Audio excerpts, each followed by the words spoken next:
Ini penjelasan.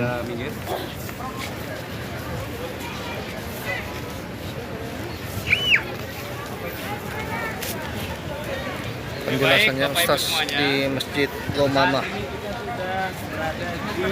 Masjid Al Gomama. Ya, kita sudah sampai di Masjid Gomama. Sebentar sekali 2 menit foto bersama, saya tak punya foto satu pesawat. Sebentar sekali. Di sini aja. Dia kamu yang panggil. Ini Kamu yang gerak. Ayo ayo kita gabung. Mereka jemaah. Tadi dam. Sini aja, sini fotonya.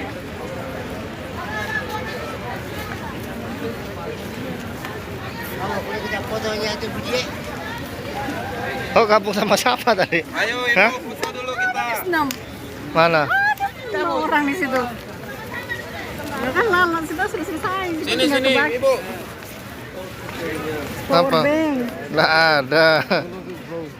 Nggak ada dicas. HP itu lobeng. Siapa suruh kok nggak cas? Misalnya itu loh kok nggak cas. Ya memang kebiasaan.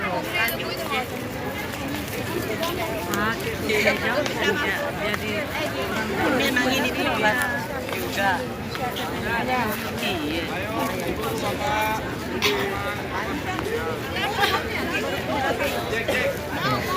Oh sudah keliling di mana? Nggak bisa kok foto. Astagfirullah, udah sakit.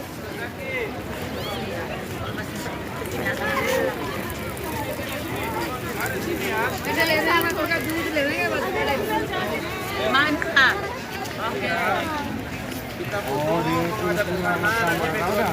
Ya, ambil ya. Nah, menghadap ke Ibu Irha. Ya, di sini Bu. Menghadap ke Ustadz Zaki. Menghadap ke saya ya, menghadap ke saya. Menghadap ke Ustadz Zaki dulu. Iya betul. Mundur sedikit. Jangan kita halangi jalan orang lain. Ya. Ayo menghadap ke Ustadz Zaki. Ayo, hadap ke sini Bu ya. Mundur sedikit. Rapatkan. Wah nggak dikasih saya Ustaz. Sebentar baru. Nggak dikasih. Ustaz sebentar baru bicara dengan yang lain. Tolong begini dulu atur. Bapak boleh duduk juga. Cepat.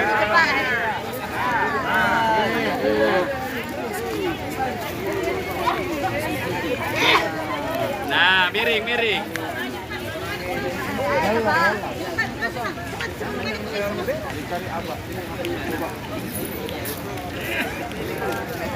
Awas dulu, awas. Enak. Ustaz, begini caranya Ustaz. Dasami enak kumpul. Nyalain Bu, lihat ke ini. Tadi jam dulu. Tadi jam. Ayo dipercepat. Nah, maghrib.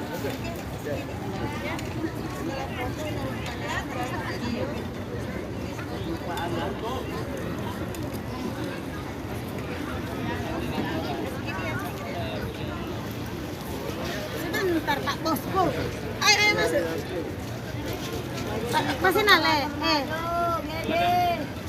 Ayo, 1. Foto. Lihat sini semuanya, Ibu. 5. 1, 2, 3. Lagi Ustaz, 5. 2, 3. Takbir. Allahu Akbar. Weh, video dulu. Video. Coba video saya langsung. Dari sini. Bu, Ya. kalau dibilang mau umrah suka-suka, jawabnya langsung tangannya. Nah, batur solusinya 2 kali ya. Kita mau. Mau disalam tah? Bu. Sabar. Kita mau. ada di mana? Sewanya satu pesawat. Oh gitu ya. Tanggal 26 Oktober. Bukan 24 Oktober, malah 26. Mau pulang berarti. Tanggal berapa ini? Sekarang yang tanggal 27. Oh iya. Berangkatnya 24. Bilang cepat. 1, 2, 3. Assalamualaikum warahmatullahi wabarakatuh. Waalaikumsalam warahmatullahi wabarakatuh. Alhamdulillah Jamaah Nabatur pemberangkatan tanggal 24 Oktober 2022 saat ini sedang siara di Masjid Al-Ghamamah.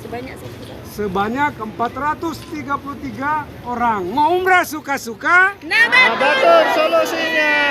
Mau umrah suka-suka? Nabatur solusinya. Assalamualaikum warahmatullahi wabarakatuh. Waalaikumsalam warahmatullahi wabarakatuh. Melaporkan. Assalamualaikum warahmatullahi wabarakatuh. Tidak mau. Makasih banyak Bapak.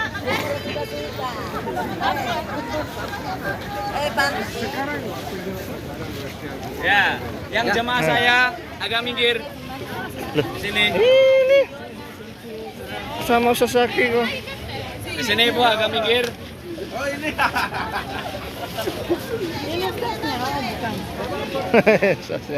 Baik, Bapak Ibu sekalian, Muhammadiyah. dirahmati Allah. Saat Ayo, ini kita ambil. sudah sampai di lokasi yang selanjutnya, yaitu Masjid Al-Ghamamah. Masjidnya yang mana? Ini ada di depan saya ini. Ini namanya Masjid Al-Ghamamah. Belum. Lalu selain itu ada di sebelah sana. Ya kita keliling-keliling. Itu namanya Makan-makan apa? Saya mau pergi makan dulu. Di sini nih. Saya kan baru. Belum makan Lalu juga. bagaimana kisah di tempat ini? Mengapa tempat ini menjadi lokasi atau destinasi para jemaah umroh untuk berziarah? Jadi di tempat ini itu adalah dahulu kala belum berupa masjid seperti yang kita lihat saat ini.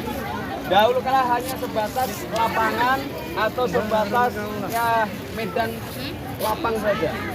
Yang dimana tempat ini dahulu kala Nabi Muhammad SAW pernah melaksanakan sholat istisqa. Nah, jadi sholat istisqa itu adalah salah satu sholat yang dilaksanakan untuk meminta hujan. Nah, lalu kemudian sunnahnya melaksanakan sholat istisqa itu tidak boleh di dalam ruangan, harus di tanah lapang, langsung menghadap ke langit. Nah, lalu kemudian mengapa dinamai sebagai Ghamamah? Ketika Nabi Muhammad beserta para kaum muslimin sholat di tempat ini, datanglah segerombolan atau sebuah awan menaungi baginda Nabi dan kaum muslimin. Nah, maka dari itu tempat ini dinamai sebagai Al-Ghamamah. Al-Ghamamah itu artinya berawan atau awan. Nah, lalu kemudian bangunan masjid yang kita lihat ini adalah bangunan yang dibangun pada zaman Khalifah Umar bin Abdul Aziz. Ya. Umar bin Abdul Aziz, yang dimana mulai membangun untuk apa? Untuk istilahnya sebagai penanda bahwasanya tempat ini adalah tempat bersejarah. Lalu kemudian Masjid Abu Bakar As-Siddiq ini apa sejarahnya? Nah, ketika di depan saya ini.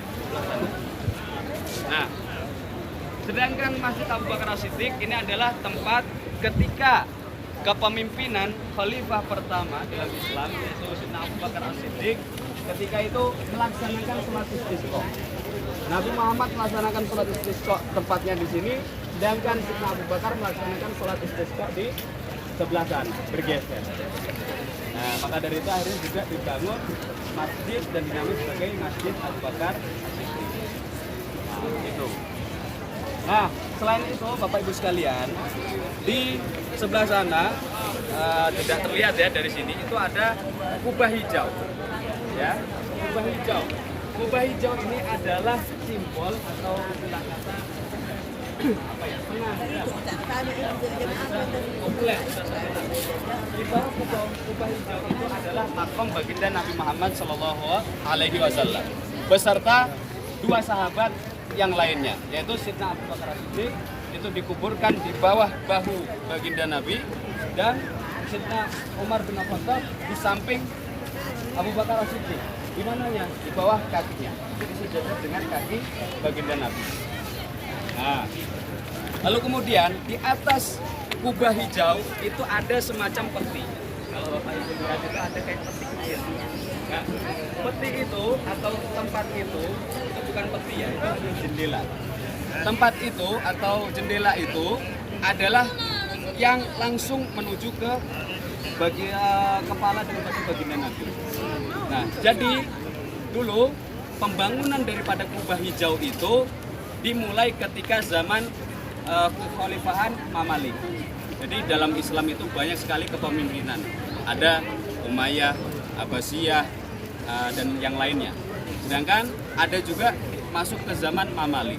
Zaman Mamalik itu dulu ibu kotanya di Kairo, di Mesir. Makanya saya paham betul mengenai kubah hijau ini. Nah, jadi ketika itu ada salah seorang raja bernama Raja Qutb. Ya, ada Raja Qutb, ada sebelumnya juga, sebelum Qutb itu ada raja lagi, saya lupa namanya. Nah, pokoknya di zaman Mamalik, dia mulai membuat proyek pembangunan kubah itu. Pembangunan kubah. Dahulu kala warnanya bukan hijau, Bapak Ibu. Warnanya apa? Putih. Setelah putih diubah menjadi biru. Setelah biru diubah menjadi hijau sampai saat ini. Nah, lalu di sebelahnya itu ada menara, ya. Ada menara di samping kubah hijau. Menara itu menara arsitektur dari zaman Mamalik. Jadi kalau Bapak Ibu lihat menara yang seperti itu, nah itulah arsitektur zaman Khalifah Mamalik. Sedangkan ada menara yang berwarna hijau, bisa kita lihat dari sini, itu menara arsitektur Utsmani. Zaman Utsmani, Turki Utsmani, betul. Itu dua menara yang masih bertahan sampai saat ini. Nah, lalu apa jendela yang itu gunanya?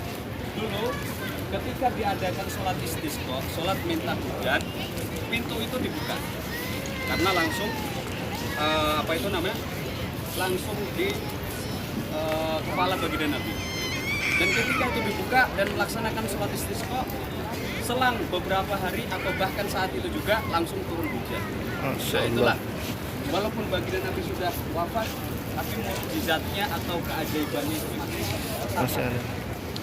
Jadi bayangkan Bapak Ibu sekalian saat ini berada di tanahnya Nabi Muhammad, di kotanya Nabi, insya Allah doa apapun itu terkabul. Bahkan hanya dibukakan saja itu pintu jendelanya yang langsung pada kepala baginda Nabi, langsung bayangkan. Itulah kecintaan Allah kepada baginda Nabi. Bagaimana kita sebagai umatnya, masa nggak ada cinta kita kepada baginda Nabi? Minimal setiap hari kita dawamkan kita amalkan salawat. Salawat yang singkat saja, Allahumma sholli ala sayyidina Muhammad. Cukup ya.